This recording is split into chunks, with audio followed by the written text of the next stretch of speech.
नमस्कार. आज आपण दिवाळी फराळमध्ये गोड शंकरपाळी कशी बनवायची ते पाहणार आहे. ही शंकरपाळी अजिबात तेलकट होत नाही, तेलामध्ये विरघळत नाही आणि अगदी भरपूर साऱ्या लेअर्ससह तयार होतात. चला तर मग रेसिपीला सुरुवात करूया. शंकरपाळी मला एक तोडून दाखवते.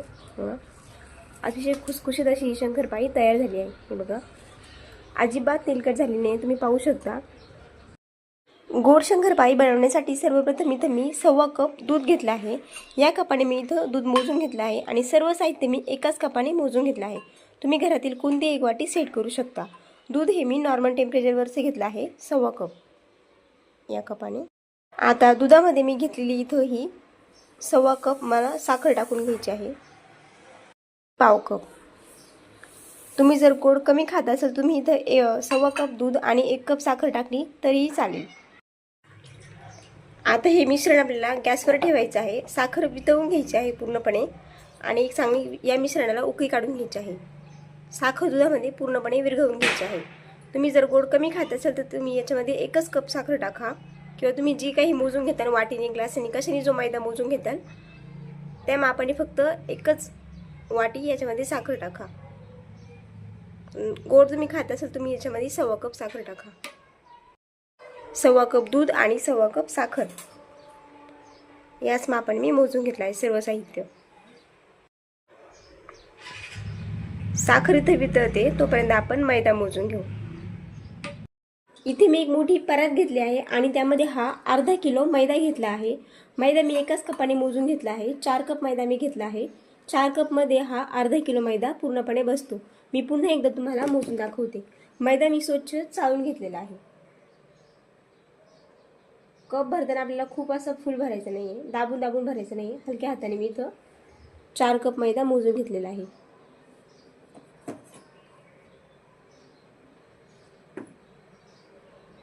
दुसरा, तुम्ही घरातील कोणतीही एखादी वाटी सेट करू शकता किंवा एखाद्या ग्लासाच्या मापाने माप घेतलं तरीही चालेल. तिसरा आणि हा चौथा कप. 4 कप मैदा घेतला आहे, 1.25 कप साखर घेतली आहे, 1.25 कप दूध घेतलं आहे मी इथं आणि आता आपल्याला याच कपाने मोजून आपल्याला अर्धा कप तूप घ्यायचं आहे, परंतु तूप आपल्याला वितळलेलं तूप घ्यायचं आहे. मध्ये मी चिमूटभर थोडंसं मीठ टाकते. दिवाळीचा कोणताही तुम्ही जेव्हा गोडाचा पदार्थ बनवता त्यामध्ये मीठ जरूर टाका. मिठाने आपल्या अजून पदार्थाला छान टेस्ट येते. तुम्ही ते पाहू शकता, साखर देखील आपली दुधामध्ये पूर्णपणे विरघळलेली आहे. साखरेच्या ऐवजी तुम्ही इथे पिठी साखरेचा वापर केला तरीही चालेल, परंतु घरी बनवलेली पिठी साखर. हे मिश्रण मी आता गॅस बंद करते आणि खाली काढून घेते आणि आपल्याला हे कोमट होऊ द्यायचं आहे, थंड होऊ द्यायचं आहे. त्यानंतर लगेचच गॅसवर मी एक पॅन ठेवते. त्यामध्ये त्याच कपाने मोजून इथं मी अर्धा कप तूप घेतला आहे. तूप इथं मी हे वितळून घेतलं आहे आधी आणि आपल्याला तुपाची मोहन टाकायची आहे. त्यामुळे तूप चांगलं कडकडीत असं गरम करून घ्यायचं आहे. तुपाची मोहन टाकायची आहे त्यामुळे तूप चांगलं आपल्याला कडकडीत असं गरम करून घ्यायचं आहे. तोपर्यंत हे मिश्रण देखील आपल्याला थंड करून घ्यायचं आहे. इथे मी अर्धा कप तूप वितळलेलं तूप कडकडीत असं गरम करून घेतलं आहे. ते आपल्याला ह्या मैद्यावर टाकून घ्यायचं आहे. तुपाची छान मोहन द्यायची आहे म्हणजे आपले शंकरपाळे आहे ते अतिशय खुसखुशीत असे तयार होतात. बिस्किटाप्रमाणे खुसखुशीत तयार होतात, अजिबात कडक होत नाही. हे तूप चांगलं मैद्याला चोळून घ्यायचं आहे. गरम असल्यामुळे मी आधी चमच्याच्या साहाय्याने हे मिक्स करून घेते. पूर्णपणे मैद्याला तूप छान चोळून घ्यायचं.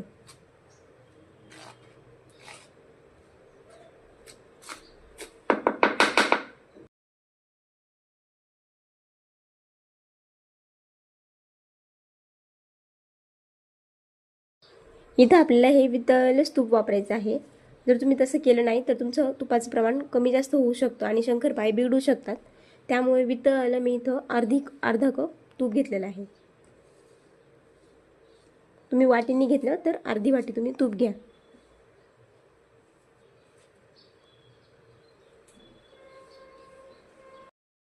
हे बघा, तूप इथे मी छान असं मैद्याला चोळून घेतलं आहे दोन्ही हाताने. हे बघा, याचा असं लगेच गोळा तयार होतो म्हणजे तूप आपले छान मैद्याला चोळलं गेलं आहे. आता मी इथे हे दूध आणि साखरेचं जे मिश्रण तयार करून घेतलं होतं ते थोडं थोडं करून मैद्यावर टाकून घेते आणि मैद्याचा आपल्याला छान असा घट्टसर गोळा तयार करून घ्यायचा आहे. खूप पातळ नाही आणि खूप सैल नाही, असा थोडं थोडं तरी हे मिश्रण टाकून घ्यायचं आहे. आणि खूप असं ताकद लावून आपलं हे पीठ मळायचं नाही, हलक्या हाताने आपल्याला हे पीठ मळून घ्यायचं आहे. तुम्ही जर खूपच ताकद लावून खूप प्रेस करून जर हे पीठ मळलं तर त्याला छान लेयर्स पडणार नाही. त्यासाठी अगदी हलक्या हातानेच हे पीठ मळून घ्यायचं आहे. आपल्याला फक्त असं गोळा करून घ्यायचं आहे, अगदी आपण बालुशाहीचं पीठ जसं तयार करतो त्याप्रमाणेच. थोडं थोडं करून हे मी दूध इथं वापर करणार आहे. आता पीठ मळताना जरी आपल्या दुधाचा पूर्णपणे वापर झाला नाही तरी ते दूध तसंच ठेवा, कारण की तो मैदा आहे जसा वेळ लागतो तसा तो कडक होतो. त्यामुळे तुम्ही नंतर हा मैदा हे मिश्रणाचा वापर करू शकता पुन्हा मैद्यामध्ये टाकून मळण्यासाठी.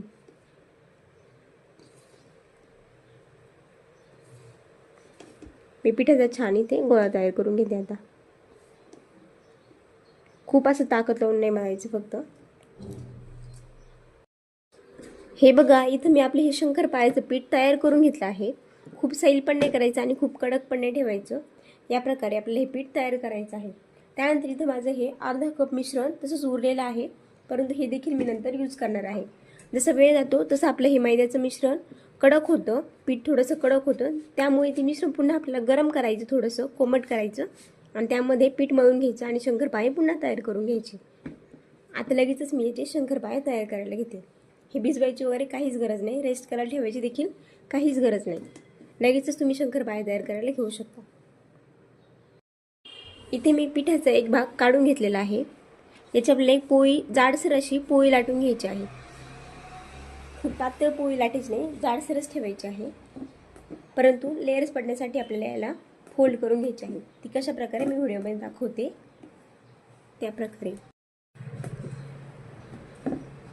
थोडीशी अशी मोठी पोळी लाटून घ्यायची. त्यानंतर ही बाजू यावर फोल्ड करायची आपल्याला, पुन्हा ही बाजू यावर करायची फोल्ड. हे दोन्ही बाजू अशा फोल्ड करून घ्यायच्या एकावर एक.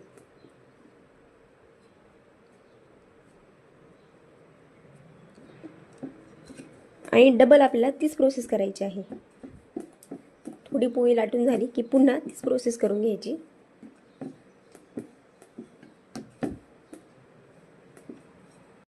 हे बघा, इथं मी ही पुन्हा एक अशी चौकोनी पोळी लाटून घेतली आहे छोटीशी. पुन्हा ती प्रोसेस करायची आहे आपल्याला. एक बाजू या बाजूवर फोल्ड करायची, त्यानंतर दुसरी बाजू देखील या साईडनेच फोल्ड करायची आणि हे ज्या कडाच्या बाजू आहेत त्या देखील एकमेकांवर फोल्ड करून घ्यायच्या या प्रकारे.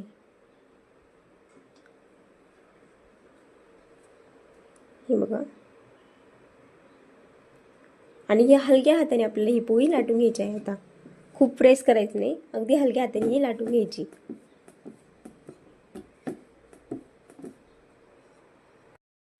हे बघा, इथं मी ही आपली जाडसर अशी पोळी लाटून घेतली आहे. खूप पातळ लाटायची नाही आणि खूप जाड देखील नाही. हे बघा या प्रकारे. आणि तिला मी आता चौकोनी शेपमध्ये कट करून घेणार आहे. मी शंकरपाळे चौकोनी शेपमध्ये बनवते, त्यामुळे मी ही पोळी आहे ती देखील चौकोनी शेपमध्ये कट करून घेते, म्हणजे आपल्या शंकरपाळ्यांचा आकार एकसारखा येईल.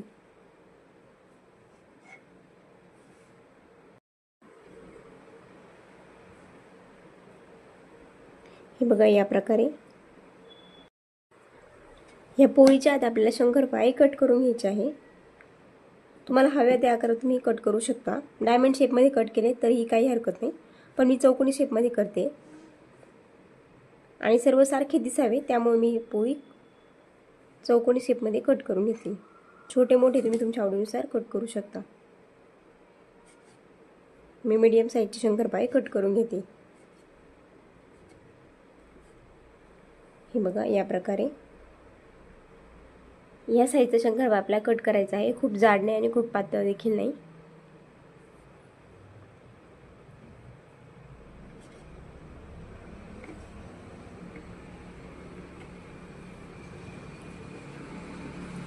तुम्ही पिझ्झा कटरच्या साहाय्याने देखील शंकरपाळे कट करू शकता. हे बघा, इथे मी सर्व शंकरपाळे कट करून घेतले आहे. तुम्ही शंकरपाळ्याची साईज पाहू शकता. या प्रकारेच आपल्याला शंकरपाळे करायचे आहे. खूप पातळ लाटायचे नाही पोळी आपल्याला. मी एका प्लेटमध्ये काढून घेते आणि आपले बाकीचे सर्व शंकरपाळे तयार करून घेते. हे बघा, इथं मी आपले ह्या दुसऱ्या बोळीचे देखील शंकरपाळे तयार करून घेतले आहे. या प्रकारे मी आपले बाकीचे सर्व शंकरपाळे तयार करून घेते. पुन्हा एकदा मी दुसऱ्या पिठाचा गोळा घेतला आहे आणि परत तीच प्रोसेस करून घ्यायची आहे. सेम आधी आपण पहिल्या वेळेस केली होती तीच.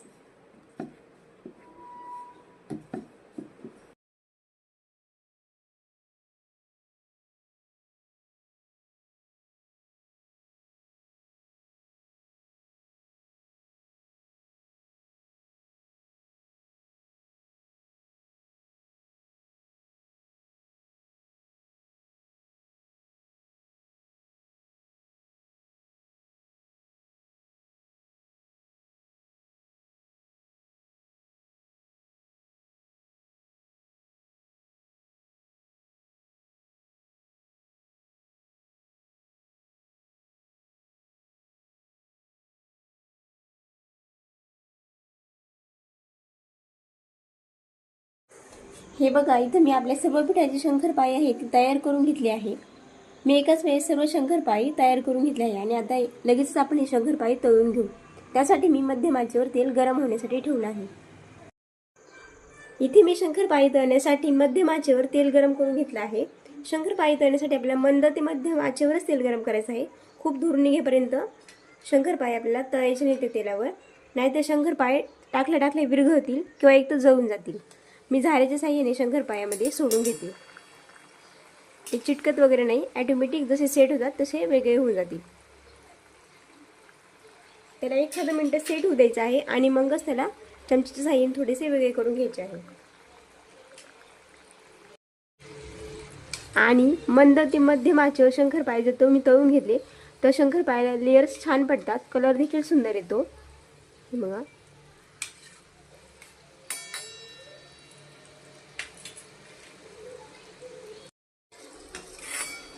मध्यम आचेवरच हे शंकरपाळे आपल्याला तळून घ्यायचे आहे, म्हणजे छान लेयर्स पडतील. हे बघा, तुम्ही पाहू शकता व्हिडिओमध्ये. हे बघा, खूप फास्ट गॅस करायचा नाही आहे, नाही तर ते फक्त लाल होऊन जातात, आतमधून कच्चेच राहतात आणि लेयर्स देखील चांगले पडत नाही. मी जे व्हिडिओमध्ये प्रमाण सांगितलं आहे ते अतिशय अचूक प्रमाण सांगितलेलं आहे. या पद्धतीने शंकरपाळी एकदा नक्की ट्राय करून बघा. हे बघा, तुम्ही ते पाहू शकता, सर्व शंकरपाळी आपली तेलामध्ये मोकळी झाली आहे. आपल्याला अतिशय मंद आचेवर शंकरपाळी तळून घ्यायची आहे. उलट पलट करत आपल्याला हे शंकरपाळी तळून घ्यायची आहे. खूप आपल्याला याचा लालसर रंगावर तळायचं नाही, कारण की गार झाल्यानंतर त्याचा रंग अजून गडद होतो. त्यामुळे तळतानाच थोडासा लाईट कलरवर तळायचे आहे. खूप असे लालसर तळायचे नाही, सोनेरी रंगावरच तळून घ्यायचे आहे.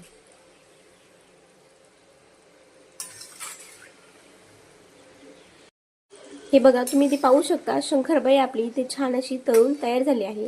हे बघा, छान दिसत आहे, लेअर देखील मस्त पडले आहे. मी आता हे शंकरपाळी एका ताटामध्ये काढून घेते.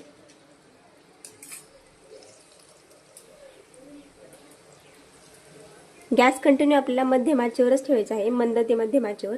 कुठेही गॅस आपल्याला फुल करायचं नाही आहे. हे बघा, किती छान शंकरपाळी आपली दिसत आहे. कुठेही तेलामध्ये शंकरपाळी अजिबात विरघळलेली नाही आहे. अतिशय छान अशी शंकरपाळी तयार झाली आहे. दुसरी बॅच मी टाकून घेते. झाऱ्याच्या साह्याने टाकते मी, म्हणजे हाताला चटका देखील बसत नाही, तेल अंगावर उडत नाही हातावर आणि व्यवस्थित शंकरपाळी टाकली जातात. त्यामुळे कढईत बसतील एवढे शंकरपाळे टाका.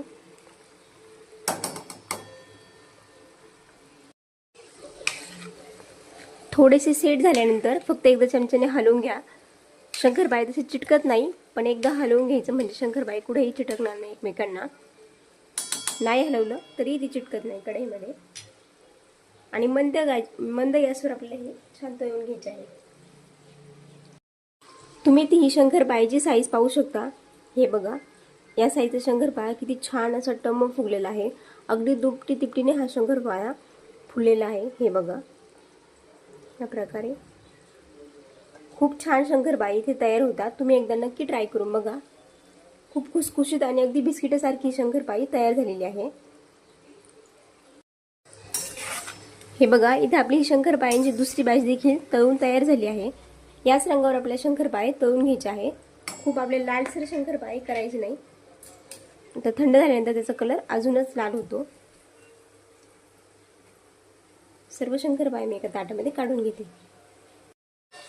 तिसरी बॅच देखील मी इथं शंकरपाळ्यांची तेलामध्ये टाकून घेतली आहे. हे देखील आपल्याला अतिशय मंद आचेवर असे तळून घ्यायचे आहे. या प्रकारे मी आपले सर्व शंकरपाळी तळून घेते. हे बघा, मी इथं आपली ही सर्व शंकरपाळी आहे ती तळून घेतली आहे. तुम्ही शंकरपाळी पाहू शकता किती छान दिसत आहे. अगदी लेयर्स देखील छान पडले आहे. हे बघा, अगदी खुसखुशीत शंकरपाळी ती तयार झाली आहे.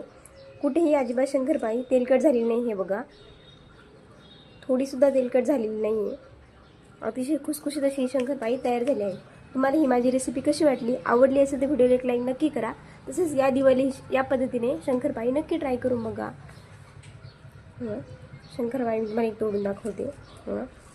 अतिशय खुसखुशीत अशी ही शंकरपाळी तयार झाली आहे. हे बघा, अजिबात तेलकट झाली नाही. तुम्ही पाहू शकता कुठेही तेलाचा हात लागत नाही आहे. मला मी अजून एक शंकरपाळी फोडून दाखवते. एकदम बिस्किटसारखी अगदी खुसखुशीत ही शंकरपाळी तयार झाली आहे. एकदा नक्की ट्राय करून बघा या पद्धतीने ही रेसिपी. तसेच तुम्ही माझ्या चॅनल अजून सबस्क्राईब केलं नसेल तर चॅनल सबस्क्राईब करा. आणि तुमच्या काही प्रतिक्रिया असेल तर ते मला कमेंटमध्ये नक्की कळवा. भेटूया आपण एका नवीन अशाच रेसिपीसोबत.